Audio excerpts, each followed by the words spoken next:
though it was not until the 1960s that researchers began to find with any regularity that father love was as predictive as mother love of children's psychological and behavioral adjustment. Occasional note was made of this fact as early as the 1940s.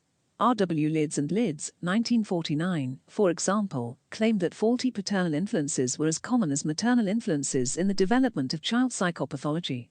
Later T. Lidz, Parker, and Cornelison, 1956, claimed that domineering, sadistic, and rejecting fathers were more implicated in the etiology of schizophrenia than were mothers. Peterson et al. 1959, completed one of the first studies examining the attitudes of both fathers and mothers and their effects on both disturbed and normal children.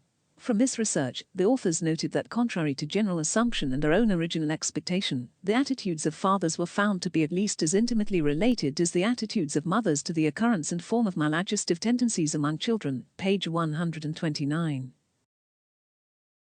Empirical evidence such as this about the strong influence of father love led Becker, Peterson, Helmer, Shoemaker, and Quay, 1959, and Becker, 1960, to make an emphatic call for more systematic study of the role of fathers in child development.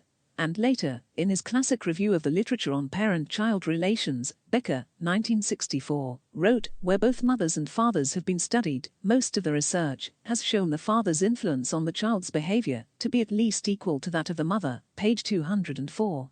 For the most part, this early evidence and call for additional research about the possible influence of fathers' behavior was ignored, because the then current cultural ideology continued to endorse the primacy of the mother doctrine.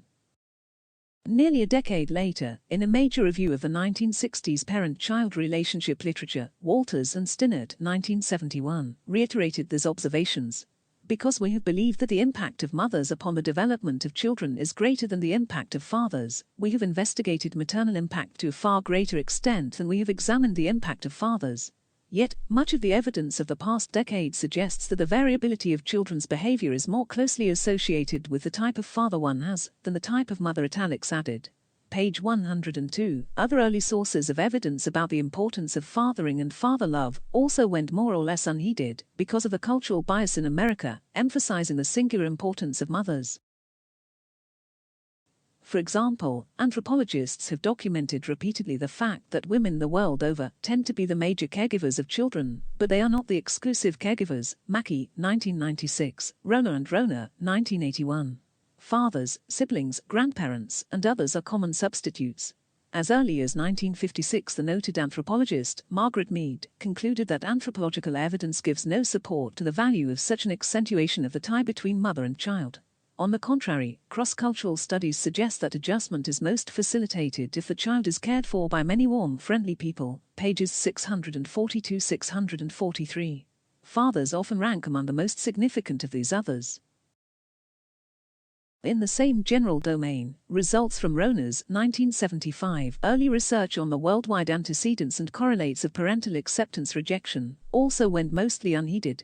More specifically, in a cross-cultural comparative study of 101 societies representing a stratified sample of the known and adequately described socio-cultural systems of the world, Rona found that children everywhere across the full range of the world's economic systems, political systems, household types, and other socio-cultural factors tend to be accepted by mothers and other major caregivers to a greater degree in households where fathers are present on a day-to-day basis than in households where fathers are present less often.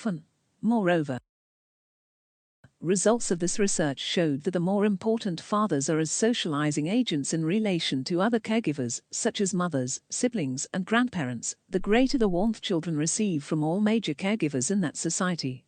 In addition, the more time fathers willingly spend tending their offspring in relation to other caregivers, the more likely children are to be accepted.